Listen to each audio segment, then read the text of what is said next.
Պարոն Կարապետյան, ես մի հարց ունեմ կապված այն զոհողությունների հետ, որոնք դուք անձնապես պատրաստ եք անել։ Դուք վստահաբար գիտակցում եք այս պրոցեսների բարդությունը, ինչպես նաև բոլոր այն վտանգները, որոնք կախված են թե ձեր անձի, թե ձեր ընտանիքի, թե ձեր թիմի գլխին, այսպես ասած։ Անձնապես դուք ինչ զոհողությունների եք պատրաստ, մինչև ինչ եք պատրաստ զոհել հանուն Հայաստանի։ Տարիներ շարունակ ես ամեն ինչ արել եմ Հայաստանի համար, ինչ կարողացել եմ, ինչքան հնարավորություն ունեցել եմ, բարեգործություն արել եմ։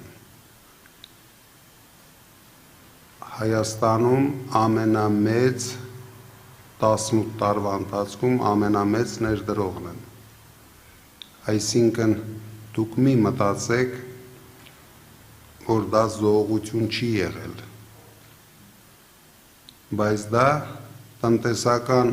առումով է եղել։ Հիմա ես վստահ եմ, որ ես ունեցել եմ համենայն դեպս վերջի 5 տարիներին, միգուցե ինձանից 100-ավոր անգամ շատ գումար ունեցողներ են եղել, բայց ամենահաճելի, ամենալավ կյանքը։ Ես դա փոխարինում եմ մեր երկրի, մեր պետության զարգացման հետ։ Ես շատ լավ հասկանում եմ, որ սա շատ ծանր աշխատանք է, շատ պատասխանատու աշխատանք է, բայց ես վստահ եմ իմ ուժերի վրա, որ ես կարող եմ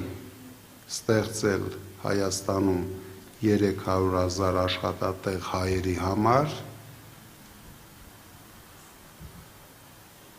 ես կարող եմ կանգնեցնել 300,000 ադրբեջանցիների մեքենաներով մուտքը Հայաստան, դրա համար ես դա չեմ համարում զոհողություն իմ կողմից, ես դա համարում եմ իմ հայրենասիրական պարտքը մեր երկրի եւ մեր ժողովրդի։ Մեկ հարց էլ ներողություն, դուք նշեցիք, որ դառնալով վարչապետ, եւ դուք վստահ եք, որ դառնալով եք վարչապետ, հրաժարվում եք ի սկզբանե աշխատավարձից եւ մեկ դրամ կհատկացնեք վարչապետին, քանի որ Նիկոլ Փաշինյանը դժվար թե այդ տեղում կարողանա աշխատել։ Նաեւ գործընկերոջս հարցինի պատասխան նշեցիք, որ դեռ չգիտեք ինքը գործակալի տիրույթում է, ինչ տիրույթում է, բայց գիտեք, որ վախենում է Ալիևից։ Ես ուզում եմ հասկանալ, օրինակ Աժ Ամբյանից հնչած ես գնացել եմ գիտակցված զոհողության հայտարարությունը, որը վերաբերում էր 2020 թվականի պատերազմին, արդյոք չի արժանանալու պատժի, արդյոք Արցախի հանձնումը ի վերջո չի պատժվելու։ Նայեք,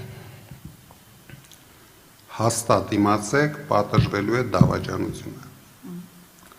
բայց ես չեմ կարող այսօր հայտարարել, որ Փաշինյանը դավաճան է, գործակալ է, դրա դիմաց անպատասխանատու հայտարարություններ անել եւ մի քանի ամիս հետո ձեր դեմքին նայել, որ գիտեք, ստուգեցինք այդպիսի բան չկա, դրա համար մենք բոլոր մեր գիտնականներին օգտագործելու ենք, բոլոր կարող ուժերին օգտագործելու ենք, միգուցե նույնիսկ ստեղծենք ոչ թե հատուկ կառույցներ, այլ հատուկ ինստիտուտներ, ովքեր մանրակրկիտ կուսումնասիրեն վերջի 8 տարիների բոլոր քայլերը։ Դրանից հետո օրենքի սահմաններում պատժվողը պատժվելու է, ով արժանի է պատժվելու է, ով արժանի չէ, ես պարզ եմ ասում,